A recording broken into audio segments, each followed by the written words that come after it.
Can we talk? You're how old and you still don't know what love is? It's not you. It's not you for real. It's the house you grew up in, and as a matter of fact, a recent Forbes survey said that 70 to 80% of Americans say they came from a dysfunctional home. Now, is a dysfunctional home is anything less than two nurturing parents. And both parents, frankly, they should also be able to discipline their child in the proper way and love them up thereafter. Okay. And the thing is that, like I said, so Forbes said 70, 80% of people say they grew up in a dysfunctional household, right? And that's dysfunctional is anything less than two nurturing parents. And when you have that, then your family and your love is dysfunctional. And dysfunctional love is bad love. But the technical term for bad love is codependence. And the thing about codependence is that we got rid of it. We canceled codependence because it hurt people's feelings.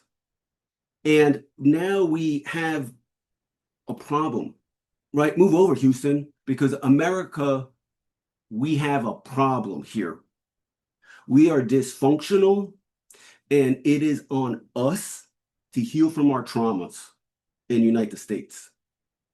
That's the reality. And I understand that we have a very triggering president.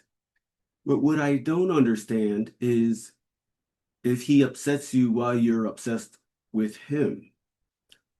Um, and I'll come back to that, but in a functional household, right, each person has their own identity. They share a last name, but the emphasis is on the first name. In a proper household, each child is given the space to explore their own interests and then nurtured in their pursuing of those interests, right? It is the helping and the nurturing and the giving enough space for personal development, right? And unfortunately, in a dysfunctional home or with dysfunctional love, what you have is, and I'm sure you've heard this before, with people completing each other with codependence, and it's very real. And sometimes, like on social media these days, I wonder if these people that mean well could potentially be um, encouraging codependence, um, kind of like accidentally, right? Because you always hear like the man is the leader and the provider, right? And the woman wants to be put in her soft girl era, right? And right, the woman is there to nurture and love, and the man is there to provide and protect. And there's nothing wrong with being traditional like that. But the thing is, don't look to social media to define you. It's up to you to define you and for you to create an identity that enables you to live the life that you've dreamed of and that you want of. And so many of us, I got to tell you, I always had that down a man kind of feeling. You know what I mean? I didn't know the term codependence. And as a little kid, I wasn't thinking about attracting my person.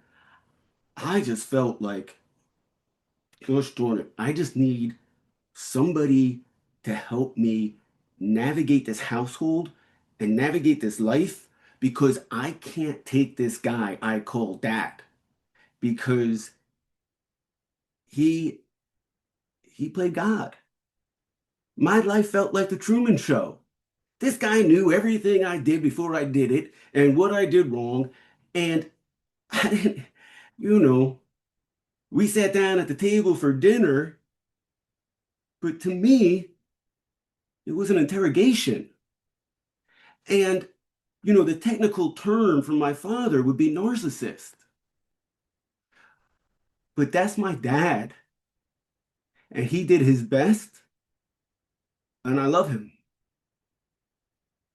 And I know I'm pretty woo-woo, and this may make some of you think I'm just completely off my rocker, but I have some cool coachy friends and pretty spiritual myself. And the message I'm receiving is that he really wants me to tell you everything. Um, and I will in due time. It's a long story.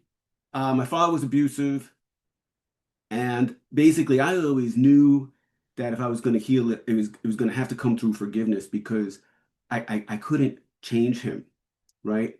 And these days, I know there's a lot of, coaches and therapists that say, leaving the family is fine and all that. And I'm not here to correct anyone else. I'm just saying that in my experience, I couldn't feel real love or be my real true self without connecting to God and Jesus. And I grew up with two Jewish parents. The DNA results say 99% Ashkenazi. But it turns out Jews really do need Jesus because I have to testify to an extent. I just couldn't get home. I just couldn't feel love and calmness and be the person I wanted to be before Jesus. And I wasn't really necessarily like, I wasn't ever chasing him. I was just trying to survive my life and survive my father and that household, And I had to change how I looked at my father, right? In coaching, we call it a reframe, right? And so I call him an accidental abuser because it was not on purpose. You see a lot of these, you know, I'm a consciousness coach, and consciousness ties into awareness. And so when something bad happens to a person and they don't properly heal from it, they lose a little bit of that awareness, right? And that's where they lose their EQ, their ability to understand emotions and other people. Because what happened was something really bad happened to my father, right? He came home from college to a crime scene and he knew his mom finally did it and had killed herself.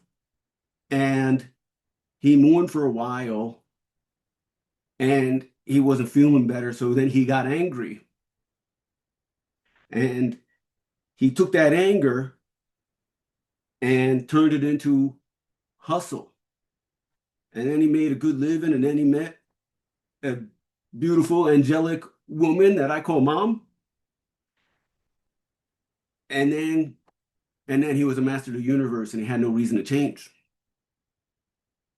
When he passed in 2022, and I got to tell you, when he was coming down the stretch, he was coming to the realization that he really damaged me. And that final year, he was obsessed with me and my mental health. Um, this is really my first time speaking about it, but I got to tell you how amazing life is.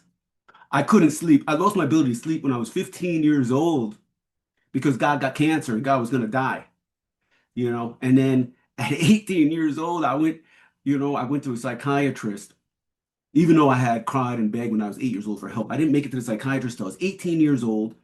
And my parents go in first when we get there. And I'm just like, this is weird. This is going to be some more bullshit.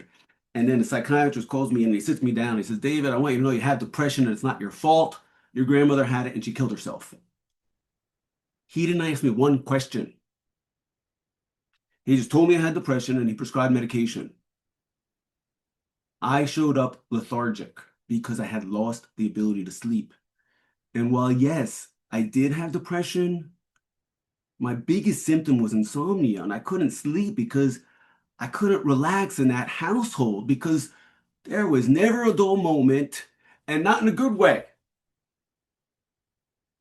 We call it chaotic households.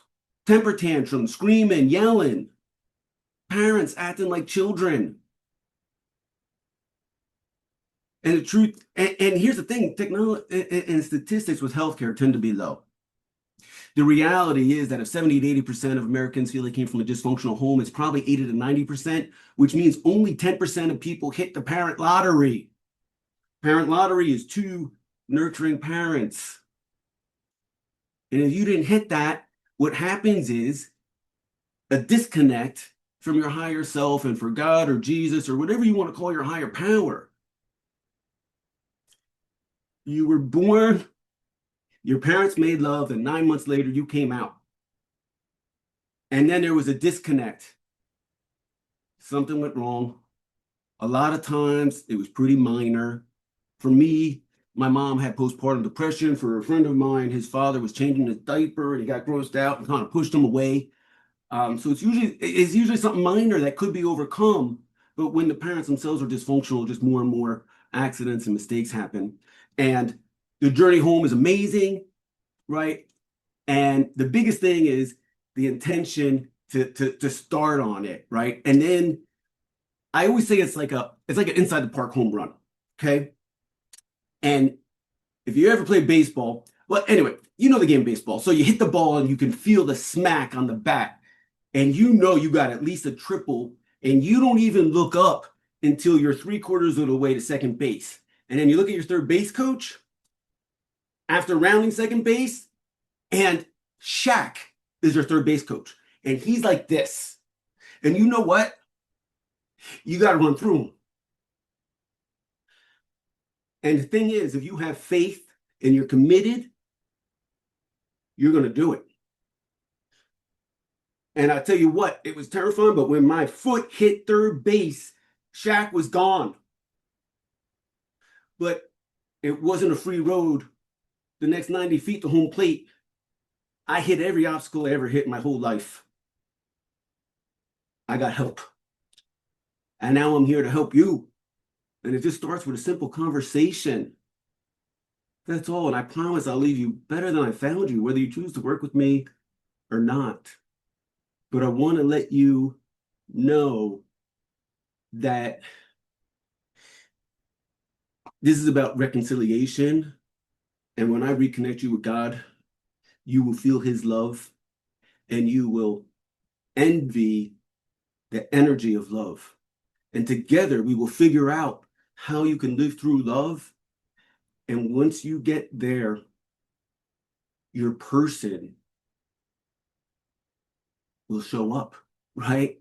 And so we need to have a conversation. We need to figure out what went wrong, right? So we assess your current situation and then we address it, and then you manifest the life and love of your life. So I want you to schedule your Live Through Love call with me, and I promise I'll leave you better than I found you. That's it. I'm going to put in the chat my Calendly link. I want you all to schedule with me, and I'll tell you what, if you schedule a few days in advance, I will send you an attachment assessment. We need to find out how you relate to people in relationships. We call that your attachment style, right? They're secure, disorganized, anxious, and avoidant.